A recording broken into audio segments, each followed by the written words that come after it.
नमस्कार, द नागरिक में आप सभी का स्वागत है। सुनील शुक्ल की नज़र से कार्यक्रम में मैं आज फिर उपस्थित हूँ, एक नए विषय, एक नई चर्चा के साथ। देश के 5 राज्यों में विधानसभा के चुनाव चल रहे हैं। बड़ी गहमा-गहमी है, क्योंकि ये पाँचों राज्य विभिन्न दिशाओं में हैं। पूरब में है, पश्चिम में है, दक्षिण में है, मध्य में है, चारों तरफ है, जिसमें से 3 राज्यों में मतदान हो चुका है। मिज़ोरम, जो उत्तर-पूर्व का राज्य है, मध्य प्रदेश और मध्य प्रदेश से ही अलग हुआ एक राज्य छत्तीसगढ़। बड़े पैमाने पर इन तीनों राज्यों में मतदाताओं ने भागीदारी की है और ये उल्लेखनीय है, इसके लिए जनता को बधाई दी जानी चाहिए।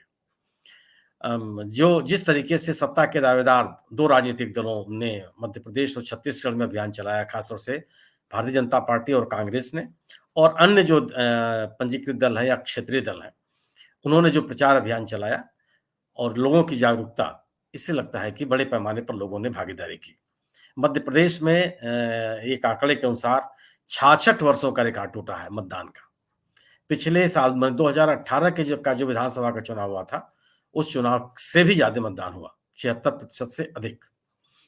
और यही स्थिति छत्तीसगढ़ में भी रही। छत्तीसगढ़ में भी मतदान बहुत बढ़िया हुआ। 2018 के मतदान के ऐसे आस-पास ही हुआ।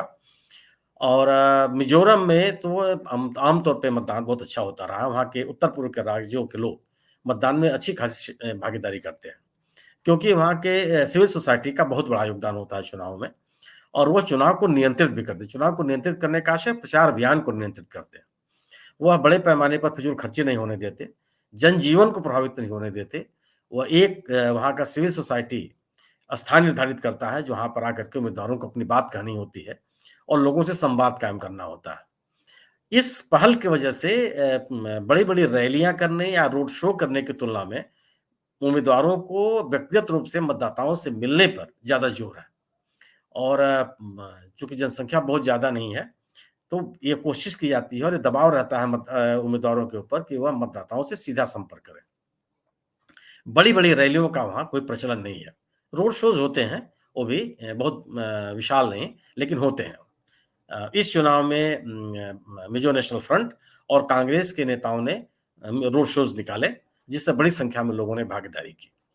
तो एक अच्छा माहौल रहता है मिज़ोरम का। ये इस बात के लिए मिज़ोरम की जनता को भी बधाई दिया जाना चाहिए। अब सबकी निगाहें आके टिक गई हैं राजस्थान में और तेलंगाना के चुनाव में। आमतौर पे हिंदी भाषी राज्यों में, हिंदी भाषी इलाकों में लोगों की बहुत रुचि तेलंगाना के या दक्षिण के राज्यों में नहीं होती है। लेकिन कर्नाटक के चुनाव के बाद इस साल जो कर्नाटक का चुनाव हुआ, उस चुनाव से लोग दक्षिण के राज्यों के बारे में भी जानने लगे, क्योंकि आम तौर पर जो हिंदी क्षेत्र की पार्टी मानी जाती रही है भारतीय जनता पार्टी, उसने भी वहाँ बड़े व्यापक पैमाने प्रचार किया और वो सत्ता में थी कर्नाटक में, हालाँकि दल-बदल करा करके सत्ता में आई थी कर्नाटक में वो, लेकिन सत्ता में थी, इस कारण से वहाँ के नेताओं भारतीय जनता पार्टी के वरिष्ठ नेताओं ने, खासतौर से प्रधानमंत्री जी ने व्यापक पैमाने पर वहाँ प्रचार किया। तो उस कर्नाटक के विधानसभा चुनाव के बाद से अब दक्षिण के राज्यों में भी हिंदी भाषी लोगों की रुचि होने लगी है कि आखिर हो क्या रहा है। अब तेलंगाना का चुनाव है। तेलंगाना का चुनाव बहुत ही महत्वपूर्ण है, दोनों दलों के लिए। भारतीय जनता पार्टी के लिए भी, कांग्रेस के लिए भी और वहाँ जो भारत राष्ट्र पार्टी है, उनके लिए भी। इसलिए है कि अगर भारतीय जनता पार्टी चुनाव जीतती है वहाँ, तो जब दक्षिण का दरवाज़ा उसका खुलता है, जो कर्नाटक के चुनाव में पराजय के बाद लगभग बंद है। क्योंकि अन्य राज्यों में आंध्र प्रदेश, केरल और तमिलनाडु में उसकी कोई ताकत नहीं है। कर्नाटक में एक ताकत थी, सत्ता में थी, पहले भी सत्ता में रह चुकी है। वाईएस येदियुरप्पा साहब वहाँ के बड़े प्रतापी नेता हैं भारतीय जनता पार्टी के। लेकिन इस चुनाव में बड़ी ज़बरदस्त पराजय का सामना करना पड़ा उनको और कांग्रेस सत्ता में आ गई और बड़े ज़बरदस्त बहुमत और जनसमर्थन के साथ आई। कर्नाटक में चुनाव जीतने के बाद कांग्रेस ने भी अपना पूरा जोर लगा दिया है तेलंगाना के चुनाव में। उसको ये लगने लगा है कि वह तेलंगाना में सत्ता में वापस आ सकती है और लोगों के बीच में इस बात के दावे के साथ हो जा रही है कि तेलंगाना के निर्माण में उसकी बड़ी भूमिका है। हालाँकि तेलंगाना निर्माण के दौरान जो आंदोलन हुए थे, उसमें जो प्रशासन की ओर से राज्य सरकार की ओर से जो कार्रवाइयाँ हुई थी, उसमें कई बड़ी संख्या में लोग हताहत हुए थे।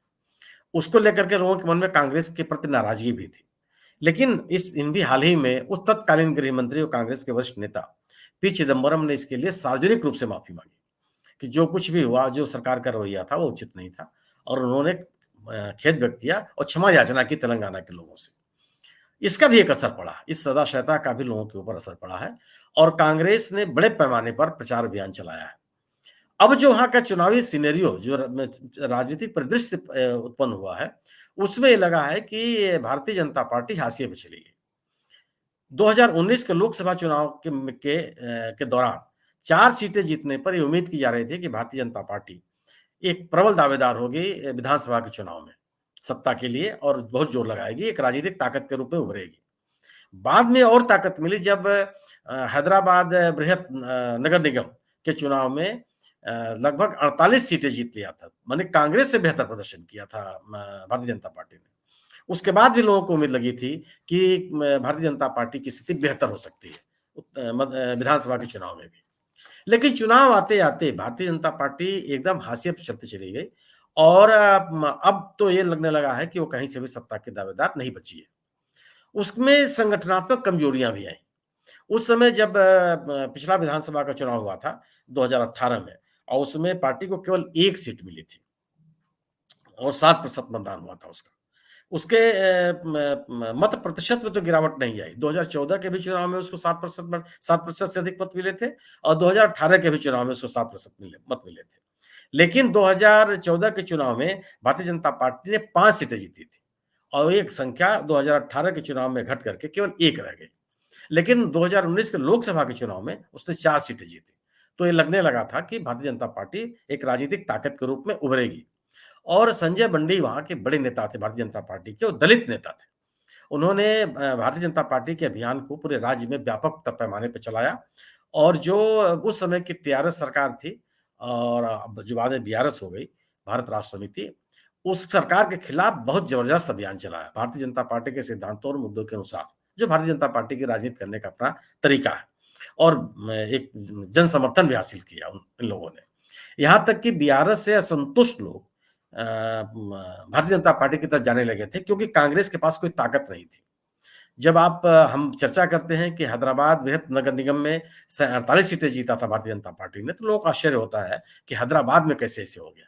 लेकिन हालात ये बने कि उन दिनों हैदराबाद में बाढ़ की स्थिति थी।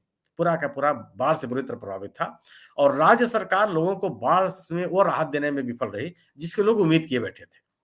उससे जो नाराजगी पैदा हुई तो अन्य कोई राजनीतिक दल कोई विकल्प में नहीं था। कांग्रेस मौजूद थी और कांग्रेस में संजय बंडी का व्यापक एक जोर चल रहा था संगठन खड़ा करने के लिए। लोग बीआरएस से नाराज होकर के कांग्रेस की तरफ गए बीजेपी की तरफ गए, बीजेपी को जिता दिया। तो वहाँ की तात्कालिक स्थिति ये थी। कांग्रेस की गैर मौजूदगी या राजनीतिक रूप से संदर्भहीन होने के कारण भारतीय जनता पार्टी को लोगों ने चुना। गोया कि बीआरएस से नाराज लोगों के लिए एक जन स्वीकृति का विषय भारतीय जनता पार्टी बनती जा रही थी।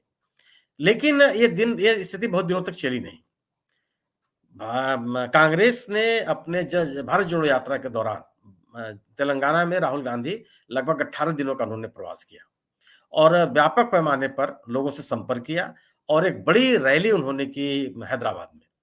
और उस रैली में उन्होंने अपना राजनीतिक एजेंडा तय कर दिया जब उन्होंने बीआरएस केसीआर साहब की सरकार के ऊपर भ्रष्टाचार का आरोप लगाते हुए भ्रष्टाचार को चुनाव का एक मुद्दा बना दिया और एक गंभीर मुद्दा बनाया और लगातार इस पे कांग्रेस लगी रही। कांग्रेस का जो संगठन था वो भी सक्रिय रहा। जो रेड्डी साहब वहाँ के प्रदेश अध्यक्ष बनाया कांग्रेस जिनको, वो ये भी एक बड़ा रिश्ता कि पिछड़ा या दलित राजनीति से अलग हो गया कि रेड्डी बंधु के पास ये अपना नेतृत्व देना कांग्रेस के लिए। लेकिन कांग्रेस ने जगन्नाथ रेड्डी को अपना नेता बनाया, प्रदेश अध्यक्ष बनाया और उन्होंने व्यापक पैमाने पर पार्टी को खड़ा करने की कोशिश की।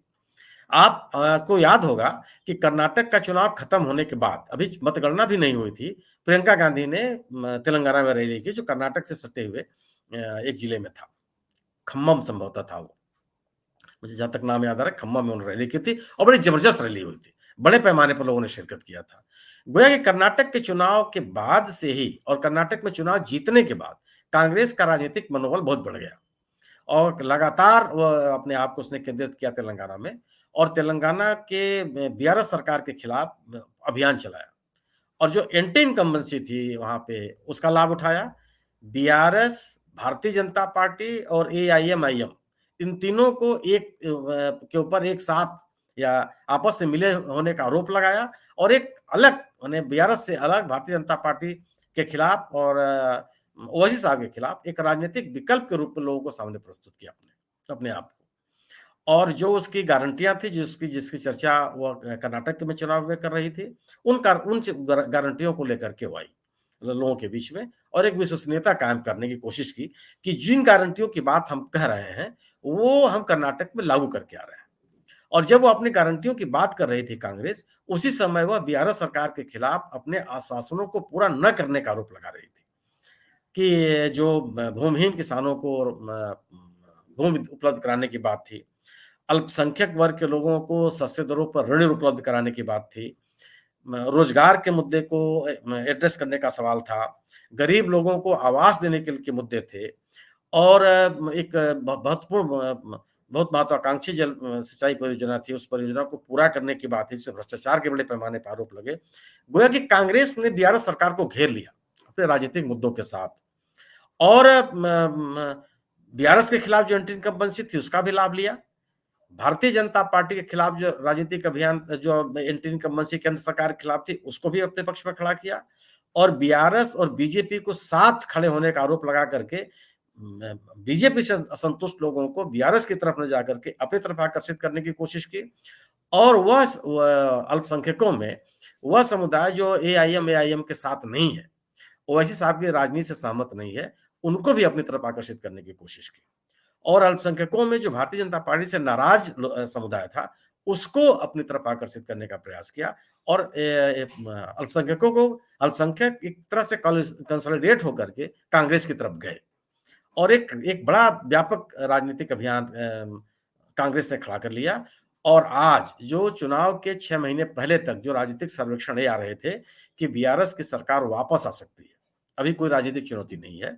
चुनाव आते-आते यहाँ तक कि चुनाव की घोषणा तक ये हो गया कि कांग्रेस प्रबल दावेदार है और उसकी लोकप्रियता लगातार बढ़ती चली गई। राहुल गांधी ने भारत जोड़ो यात्रा के दौरान जो एक राजनीतिक परिवेश खड़ा किया, तेलंगाना की स्थानीय कांग्रेस ने उसको आगे बढ़ा करके बीआरएस सरकार के खिलाफ जो राजनीतिक मुद्दे थे, उसको लोगों के बीच में लेके गई, ग्रामीण इलाकों में और उन इलाकों में जहाँ पे विकास के वो मानक नहीं पहुंचे थे, जिसका दावा बीआरएस की सरकार कर रही थी। आज कांग्रेस एक सत्ता के दावेदार बन के उभर गई है और अगर तेलंगाना में कांग्रेस चुनाव जीतती है, तो उसकी एक बड़ी उपलब्धि मानी जाएगी। कर्नाटक के बाद तेलंगाना का ये चुनाव जीतना अगर जीतती है कांग्रेस, तो ये माना जाएगा कि उसका जो 2019 के बाद से एक राजनीतिक अस्मिता पे उसके संकट पैदा हो रहे थे और कांग्रेस कर्नाटक के चुनाव के बाद से जिस तरीके से उसका आविर्भाव हुआ है, वो और तेजी से आगे बढ़ेगा और दक्षिण के राज्यों में उसकी पैठ बनती चली जाएगी। दूसरी तरफ अगर भारतीय जनता पार्टी तो अब हाशिए पे है, अब तो वहाँ माने कोई सवाल नहीं पैदा होता कि बीजेपी कहीं से आ सकती है, क्योंकि बीजेपी ने भी लगभग सरेंडर कर दिया और कई जगहों पर वो ये बात तेलंगाना के लोगों को में भी डाउन द लाइन पहुंची हुई है कि ये दोनों दल एक साथ मिले हुए हैं। तो जो लोग बीआरएस से असंतुष्ट हैं, वो बीजेपी के साथ उनके जाने का राजनीतिक माहौल वहां नहीं दिखता और वही स्थिति ओवैसी साहब की है। ओवैसी साहब पर भी ये बात चस्पा हो गई है कि वो बीजेपी के साथ या बीआरएस के साथ मिले हुए हैं, क्योंकि वो ओवैसी साहब जो हिंदी भाषी राज्यों में जहां उनका संगठन उतना मजबूत नहीं, वो मानी जाती है कि हैदराबाद की पार्टी है, वह 119 में केवल 7 विधानसभा क्षेत्रों में चुनाव लड़ रही है। आश्चर्य का विषय है। सब लोग ये कह रहे हैं कि आखिर क्यों है? आप ऐसा करके किसकी मदद कर रहे हैं? अगर आपके पास अगर राजनीतिक ताकत नहीं है, तो आप कई सीटों पर हिंदी उन राज्यों में चुनाव लड़ते हैं। यहाँ जहाँ आपकी राजनीतिक ताकत है, यहीं यहीं सब कुछ आपका है, वहाँ आपने अपने आप को इतना सीमित क्यों कर लिया? तो उनके ऊपर भी ये चस्पा होता जा रहा है कि वो बीजेपी के साथ मिले हुए हैं, क्योंकि बीआरएस के साथ सांठगांठ यानी कि बीजेपी के साथ सांठगांठ और कांग्रेस ने इसको बड़े तरीके से महत्व दिया है। बीआरएस ने भी अल्पसंख्यकों के मुद्दे पर एआईएम के साथी को ही अपने साथ रखा। जो अन्य अल्पसंख्यक समुदाय हैं, उनके साथ वो कोई तालमेल बना के नहीं खींचे। जैसे तबलीगी जमात है, जमीयत के लोग हैं, अन्य जो संगठन हैं वहाँ अल्पसंख्यकों के, उनके साथ बीआरएस के वह संपर्क नहीं रहे, जो कांग्रेस के साथ उन समूहों का संपर्क रहा।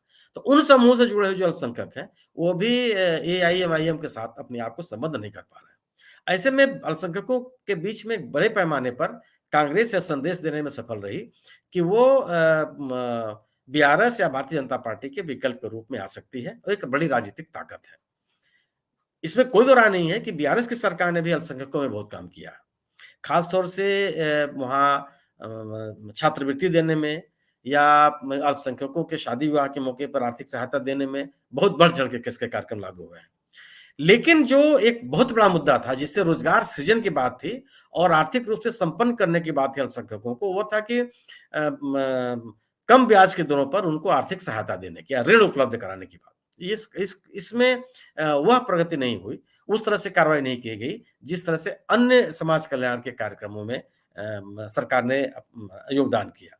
यानी लोगों को मुफ्त दे देना, कुछ पैसे बाँट देना, म यदि वो भी उल्लेखनीय छात्रवृत्ति के भी एक मेरा अपना मानना है कि छात्रवृत्ति के लिए पैसा देना एक तरह का समाज का बहुत बड़ा योगदान है, उन विद्यार्थियों में जो मेधावी हैं और पढ़ना चाहते हैं।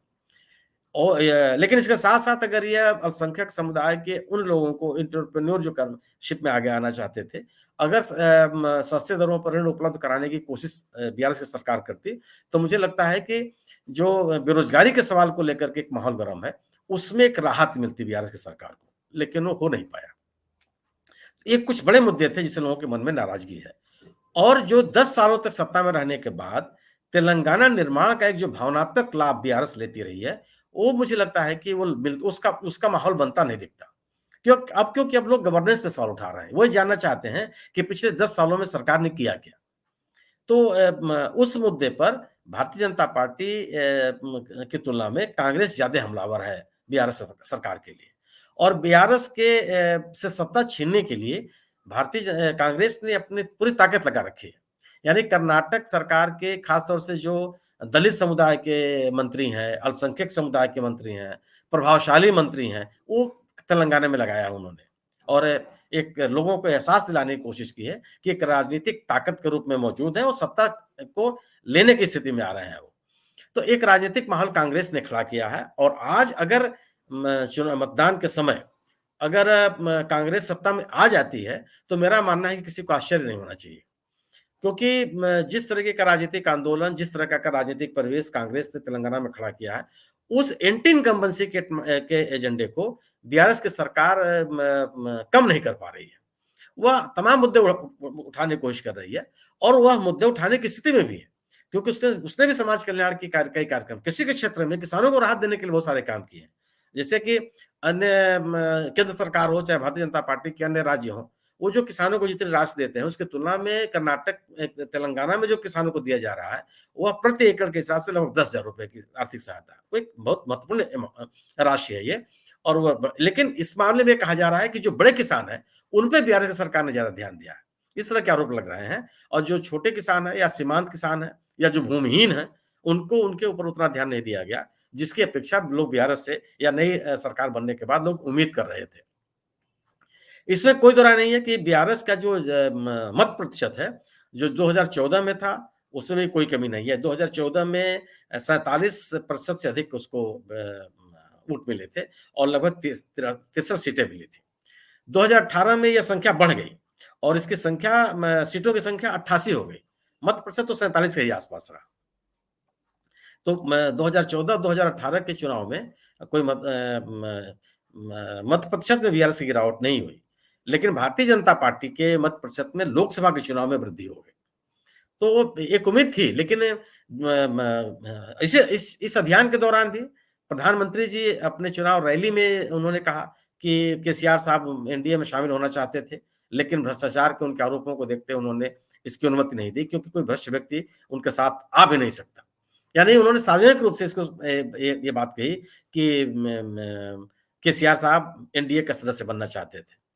और लोगों को भी लगने लगा कि जैसे कि जो दिल्ली का शराब कांड है, उसमें जो केसीआर साहब की पुत्री कविता जी हैं, वो भी आरोपी हैं। उनको भी ईडी ने अपने यहाँ बुलाया था, लेकिन उसमें कोई बात आगे नहीं बढ़ी। आप उस मामले को लेकर के मनीष सिसोदिया जेल में है उसमें संजय सिंह जो आम आदमी पार्टी के सांसद हैं, उनके ऊपर आरोप है, वो भी जेल में है। लेकिन कविता जी के खिलाफ कोई कार्रवाई नहीं हो पाई। तो एक एक एक मानस बनता चला गया तेलंगाना में कि बीआरएस, भारतीय जनता पार्टी और एआईएम, एआईएम ये तीनों एक साथ हैं। इन तीनों से संतुष्टों को असंतुष्ट मतदाताओं को आकर्षित करने में कांग्रेस सफल रही है। एक बड़ी राजनीतिक ताकत के रूप में तेलंगाना में उभरी है और एक जो चुनाव है वहाँ, वहाँ अधिकांश स्थानों पर द्विपक्षीय है और कुछ स्थानों पर त्रिकोणात्मक है। तो कांग्रेस ने तेलंगाना राज्य में सत्ता के एक प्रबल दावेदार के रूप में उभरी है। राजनीतिक मुद्दे उसने खड़े किए हैं। क्या केसीआर साहब की सरकार के खिलाफ एक एंटी इनकम्बेंसी के माहौल को बहुत ही गहन करने की कोशिश की है और भारतीय जनता पार्टी और केसीआर साहब से नाराज मतदाताओं को अपनी तरफ आकर्षित करने का प्रयास किया है। और कर्नाटक के चुनाव के बाद से उसको इस तरह का का उसका भी आत्मविश्वास बढ़ा है और जन आम आदमी में उसकी विश्वसनीयता भी बढ़ी है। कर्नाटक से सटे हुए जो तेलंगाना के जिले हैं, उनमें भी कांग्रेस को विधानसभा के चुनाव में जबरदस्त जन समर्थन मिला। यानी कि जो तेलुगु भाषी लोग हैं, उनमें कांग्रेस ने अपनी एक अच्छी पैठ बनाई है। इसलिए मुझे लगता है कि मतदान के कुछ ही समय बच गया है अब, हमारे ख्याल से अधिकतम 10 दिन जब मतदान होना है वहाँ पर। इन स्थितियों में अगर कांग्रेस सत्ता में आती है, तो किसी को आश्चर्य नहीं होना चाहिए। लेकिन इसमें कोई बहस नहीं है कि तेलंगाना में कांग्रेस एक मजबूत राजनीतिक ताकत के रूप में उभरेगी और एक बड़ी चुनौती उसने प्रस्तुत किया है बिहार सरकार के खिलाफ। आज बस इतना ही, कल फिर उपस्थित होंगे एक नए विषय, एक नई चर्चा के साथ। नमस्कार।